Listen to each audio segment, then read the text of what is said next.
Bonjour à tous et bienvenue sur ma chaîne. Alors je vous retrouve avec plaisir aujourd'hui pour faire un coloriage à l'aquarelle dans le très joli livre Les jolies vitrines d'Anna. Donc c'est aux éditions Dessins et Tolera de Urban Anna. Alors, très joli livre qui m'a été offert par ma copine Corinne. Alors j'avais peut-être déjà fait avec vous, je ne sais plus si j'avais fait déjà, j'ai dû faire un ou deux dedans, il me semble. Donc là on a les planches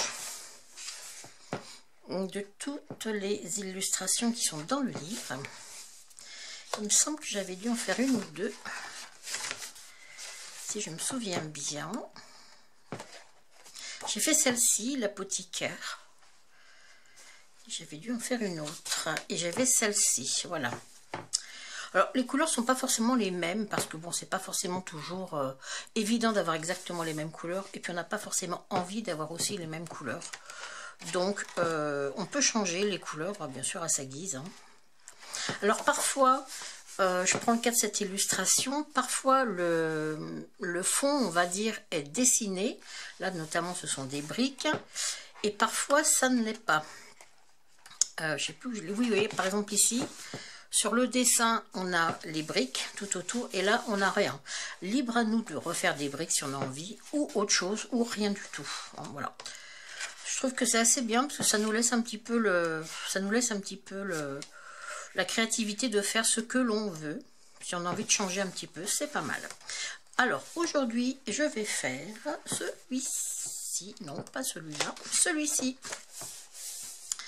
Alors, j'ai préparé mes couleurs à l'aquarelle. Pour ça, j'ai utilisé des couleurs de la palette Isaro. Qu'est-ce que je vais vous montrer vite fait le livre qui va avec la palette. Donc ça, c'est le livre qui va la palette avec la palette d'Isabelle Roloff. Pardon, je prononce très mal. Donc moi je m'étais offert, il doit y avoir un an ou deux, peut-être 2 ans maintenant, la palette Isaro. J'aime beaucoup parce qu'elle nous propose des mélanges, ça nous apprend un petit peu à faire les mélanges, donc c'est assez sympa. Donc j'ai utilisé donc un peu la palette Isaro. Alors moi la palette Isaro, ça c'est en tube, donc moi je les ai mises dans une... vous voyez, j'ai mis des tubes hein, dans ma palette en alu. Et j'ai utilisé un petit peu aussi de ma palette Winsor & Newton et Sennelier. Et ça, c'est celle que j'ai depuis le début. J'en avais acheté une avec Blanche Tristan, je crois. Non, avec l'eau bleue. Oui, Blanche Tristan, c'est bien ça. Et j'avais complété avec des petites aquarelles aussi artisanales, je crois. Et j'ai quelques couleurs Winsor & Newton et Sennelier, voilà. Donc voilà avec quoi je vais travailler aujourd'hui. Alors j'ai déjà préparé plus ou moins toutes mes couleurs que j'ai mis dans ma petite fleur ici. Ma petite palette en céramique là. Et puis ma foi je vais commencer. Donc ce que je vais faire par contre je vais vous laisser en musique. Hein, et puis je vais accélérer un petit peu la vidéo. Et puis, je vous retrouve à la fin. Voilà. Allez, à tout à l'heure.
Voilà, donc, bah écoutez, je vais m'arrêter là pour mon petit dessin.